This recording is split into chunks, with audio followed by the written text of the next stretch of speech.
சமூக ஊடகங்களின் சிந்தனை போக்கு செதுக்கப்படுகிறது என்கிற அணியிலிருந்து இளம் பேச்சாளர் திரு முத்துக்குமரன் அவர்களை அன்போடு பேச அழைக்கிறேன்.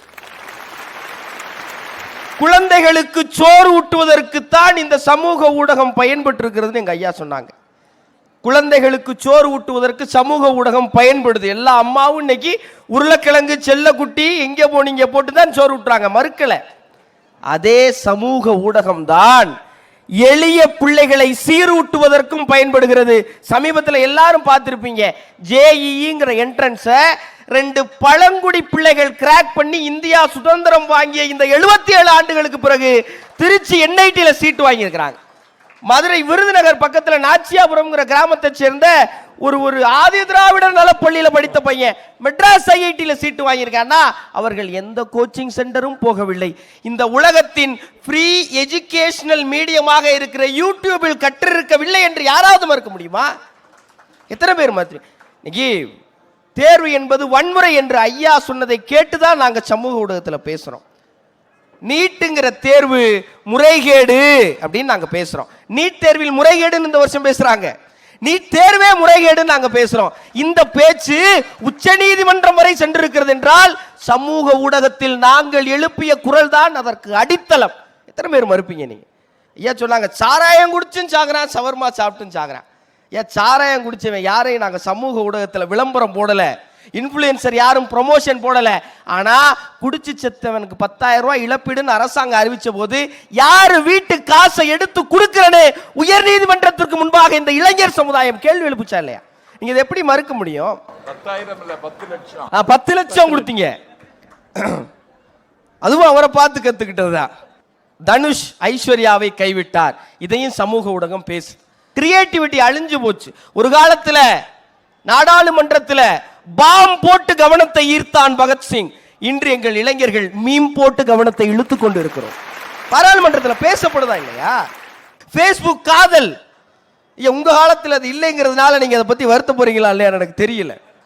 இங்கே ஜாதி என்கிற மிகப்பெரிய அவலத்தை அழிக்க வேண்டும் என்றால் கலப்பு திருமணங்கள் தான் அதற்கு அடித்தளம் என்று அம்பேத்கரிலிருந்து ஆம்ஸ்ட்ராங் வரை சொல்லுகிறார்களே, அதற்கு காரணமாக இருப்பது இந்த பேஸ்புக் காதல் தானே. சமூக ஊடகத்துக்கு முன்னாடி கலப்பு திருமணமே நடக்கலையா?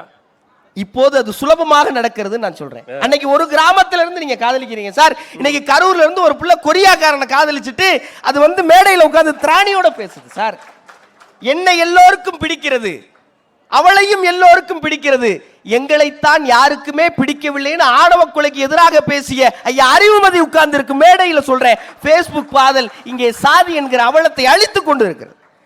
தனி மனிதன் நிலை என்னன்னு ஐயா கேட்டாங்க. இழுப்பூர் குமாரபாளையம்ங்கிற ஒரு கிராமம், நீங்க எல்லாரும் செய்தியில பார்க்க தவறி இருக்கலாம். 6ஆம் வகுப்பு படிக்கிற 2 பிள்ளைகளை அந்த பள்ளியுடைய தலைமை ஆசிரியர், அந்த 2 பிள்ளைகளை மட்டும் காரணம் புரியும் நம்புறேன், கழிப்பறை கழுவுறதுக்கு நிர்பந்திச்சிருக்கிறாங்க.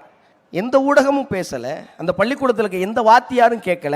அந்த ஆசிரியை இளமதி ஈஸ்வரி பள்ளிக்கல்வித்துறையால் பணி நீக்கம் செய்யப்பட்டார் என்றால் அந்த உண்மை சமூக ஊடகத்தில் வெளிவந்ததுதான் காரணம். எத்தனை பேர் மறுப்பீங்க?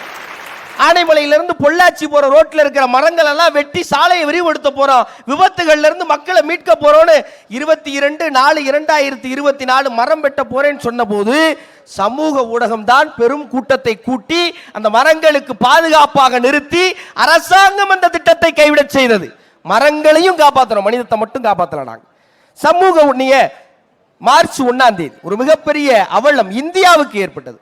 62 நாடுகளை சுத்தி பார்த்துட்டு பிரேசில்ல இருந்து பெர்னாண்டான்னு ஒரு பொண்ணு ஜார்க்கண்டுக்கு வந்தாங்க. அவங்க கணவரோட 7 அயோக்கியர்கள் சேர்ந்து அந்த பொண்ணை சீரழிச்சாங்க. எல்லாரும் அதை பத்தி சலசலத்துக்கிட்டு இருக்கிறப்ப எந்த நடவடிக்கை எடுக்கப்பட்டிருக்கு அப்படின்னு கேள்வி கேட்டப்ப மார்ச் 7ஆம் தேதி இதற்கான ஹியரிங் இருக்கு, என்ன நடவடிக்கை எடுத்திருக்கீங்கன்னு உயர்நீதிமன்ற நீதிபதி ஸ்ரீ சந்திரசேகர் அவர்கள் எஸ்பிக்கும் டிஎஸ்பிக்கும் சீஃப் செக்ரட்டரிக்கும் கடிதம் அனுப்புனதுக்கு காரணம் தமிழ்நாட்டில் முத்துக்குமரன் என்கிற இளைஞன் உட்பட இந்தியாவில் இருக்கும் எல்லா சமூக ஊடகவாதிகளும் அதை பற்றி கேள்வி எழுப்பினதுதான்.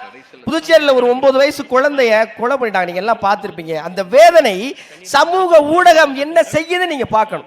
ஒரு ஊடகம் இதை செய்தியாக சொல்லி கடந்து விடும், ஒரு தொலைக்காட்சி ஊடகம், ஒரு பிரிண்ட் மீடியா இதை செய்தியாக சொல்லிட்டு கடந்துரும். ஆனா சமூக ஊடகம் இதை விழிப்புணர்வாக மாற்றும், அதுதான் ரொம்ப முக்கியம். சமூக ஊடகம் என்ன செஞ்சுச்சுங்கிற கேள்விக்கு பதில். செங்கல்பட்டுல ஒரு தனியார் பள்ளியில 2 ஆசிரியர்கள் குழந்தைகளுக்கு தொந்தரவு கொடுத்தாங்கன்னு அந்த செய்தி பரவுனதுக்கு பிறகு கைது செய்யப்படுறாங்க. தென்காசி புளியங்குடியில் இருக்கிற ஒரு கிராமத்தில் இந்த செய்தியை பார்த்த பிறகு அங்க இருக்கிற ஆசிரியர்கள் குட் டச் பேட் டச் சொல்லி கொடுக்குறாங்க. 4 குழந்தைங்க தலைமை ஆசிரியர்கிட்ட ஓடி போகுது. இங்க இந்த டாஸ்மாக்ல வேலை பார்க்குற ஒரு ஆள் டெய்லி முட்டாய் கொடுத்து எங்களை தப்பா தொடுறாருங்க யார் அந்த குழந்தைகள் சொல்லுது. இந்த சமூக ஊடகம் பிரச்சனைகளை செய்திகளாக விற்பனை செய்வதில்லை, விழிப்புணர்வாக செய்து கொண்டிருக்கிறதுங்கிறதா இங்க பதிவு செய்ய வேண்டிய விஷயம். ஐயா இப்ப ஏன் சமூக ஊடகம் வந்துருச்சுன்னு அவங்க வேதனைப்படுறாங்க. நான் சொல்றேன் 20 வருஷத்துக்கு முன்னாடி ஏங்க இந்த சமூக ஊடகம் வரல? 20 வருஷத்துக்கு முன்னாடி ஏன் இந்த சமூக ஊடகம் வரல? வந்திருந்தா என்ன ஆயிருக்கும் தெரியுமா? 2009 மே 18 என் இனம் ஒரு மிகப்பெரிய இனப்படுகொலைக்கு உள்ளானதே. இதே அறிவுமையாவுடைய 2 கவிதையை நான் சொல்றேன். நான் வாசித்த போது என் கண்கள் பணித்த 2 கவிதைகள். இலங்கை வானொலியில் நீங்கள் பிறந்த நாள் செய்து கேட்கிறீர்கள், நாங்கள் மரண அறிவிப்பை கேட்கிறோம். ஒருவேளை என்று சமூக ஊடகம் இருந்திருந்தால் இன்னைக்கு பாலஸ்தீன்ல நடக்கிற ஒரு படுகொலை ஆல் ஐஸ் ஆன் ரஃபான் உலகம் முழுவதும் பேசியா? மாட்டை காப்பாத்துறவன் மக்களை காப்பாத்திருக்க மாட்டான்னு நினைக்கிறீங்க நீங்க? சமூக ஊடகம் அன்று என் இன மக்களுக்கு அன்னைக்கு மாநில அரசு கைவிட்டுருச்சு, மத்திய அரசு கைவிட்டுருச்சு, என் மக்கள் செத்ததை எல்லாரும் வேடிக்கை பார்த்தானே.